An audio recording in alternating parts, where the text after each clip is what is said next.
Welcome to footballgameplan.com, where football makes sense. I'm Emery Hunt, the czar of the playbook, and now that all of the film has been watched and the grades are finalized, it's time to break down the 2019 NFL Draft prospect rankings.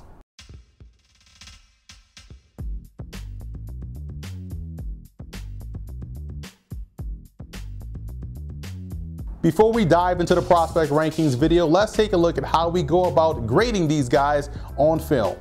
For the skill positions, we take a look at a prospect's best and worst games statistically and the best matchup before we finalize his film grade. And from there, the player is assigned a grade on a 100-point scale. We don't believe in the term backup per se. If you're in the NFL, you're one of the best players at your position, so we consider you a starter in waiting, or at least that's how I would look at it if I'm a GM or a head coach. So without further ado, let's dive into the video with our #1 graded prospect at the position.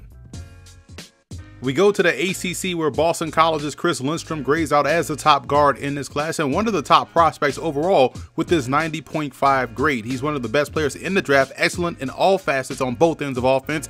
His recognition, hand placement, and usage, as well as his ability to consistently get movement at the point of attack, is some of the best tape I've seen at the position. Lindstrom should be a day one impact player as a rookie next year in the NFL. Looking at the rest of the top 10, and I thought Drew Samia of Oklahoma and Trayvon Tate of Memphis had really good tape. Samia's athleticism and footwork in regards to getting out and around the corner is outstanding. The same can be said for Tate, who has experience playing offensive tackle while at Memphis. Both Dewayne Wallace out of Kansas and Teron Prescott out of NC State are big, burly offensive linemen that have the punch of a George Foreman or Ken Norton Sr. Both guys are excellent finishers at the position. Phil Haynes of Wake Forest, to me, is being underrated on a national scale. The 6'3", 310-pound Demon Deacon has a powerful punch, outstanding football IQ, and hands that are like vice grips. If you go back and watch Wake Forest on offense, keep your eyes peeled on number 74 and where they decide to run the football. He's an A-plus player, in my opinion.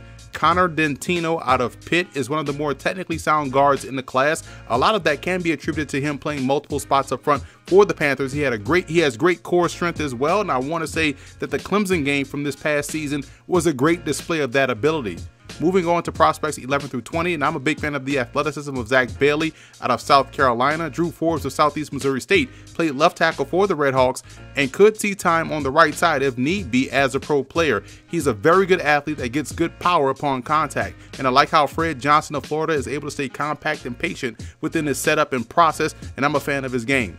I'm also a fan of the game of Penn Quaker offensive lineman Tommy Dennis, who is coming off of an outstanding all-star circuit at the FCS Bowl and Tropical Bowl down in Daytona Beach, Florida. Dennis is a very underrated prospect that plays tackle for the Quakers and can do so if necessary in the NFL. But with his quickness, core strength, and ability to get out there on the move, I think inside as a guard is where he has a true chance to thrive at the next level.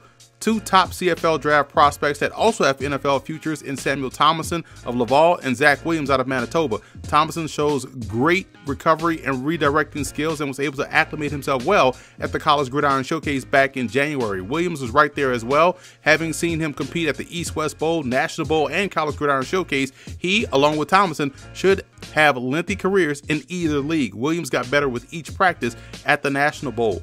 Ryan Wetzel of Monmouth was a dominant lineman at the FCS level throughout his career. He can also play center as well, maybe even right tackle in the pinch. He's solid at climbing to the next level and is always looking for work, and I love that about his game, and any offensive lineman that is able to do that on a consistent basis. Looking at guards 21 through 30, both Leonard Bonner of Arkansas State and O'Shea Dugas out of Louisiana Tech I thought were solid at the East-West Shrine game. Bonner has really good athleticism, and when you look at Briante Matthews out of North Carolina A&T, who's a former Kansas State transfer, he can play in a variety of spots up front. He carries that 330 pounds really well and is a terrific athlete. Michael Fleming of East Stroudsburg played left tackle for the Warriors, but projects as a guard or center at the next level. He got experience at both down at the College Gridiron Showcase and was able to transition pretty well during one-on-ones and also team periods and in the scrimmage. Two Division II guards to keep an eye on are Derek Pooney of Central Missouri and Adam Sheffield of Sioux Falls. Pooney's technique, to me, is his best trait. Hands, recog, and recovery skills is where it all needs to be. Sheffield, similar in the R&R department, while his hands can get outside of his framework a little bit, he works hard to get them back in position to get movement. And Larry Allen Jr. of Harvard moves like a tight end. He's very athletic, and as he continues to smooth out his game, he's going to be a nice swing player up front for an NFL team. And rounding out our guard rankings with prospects 41 through 50, this was a deep and talented class in my opinion. Shamdu Knowles of Virginia Union has a ton of upside as he has a lot of the physical tools and traits that you can't coach. He's a bit rough around the edges, but that's something that can get smoothed out at the pro level with access to better strength and conditioning as well as nutrition. Josiah Tanu of Southern Oregon is another player that is a high upside guy that is still learning how to play up front, having just made the switch to the offensive side of the ball this past season. Travis Krall of Bloomsburg and Anthony Vereen of Jamestown, an NAIA program. They're coming off of a stellar all-star performances at both the College Gridiron Showcase and National Bowls respectively.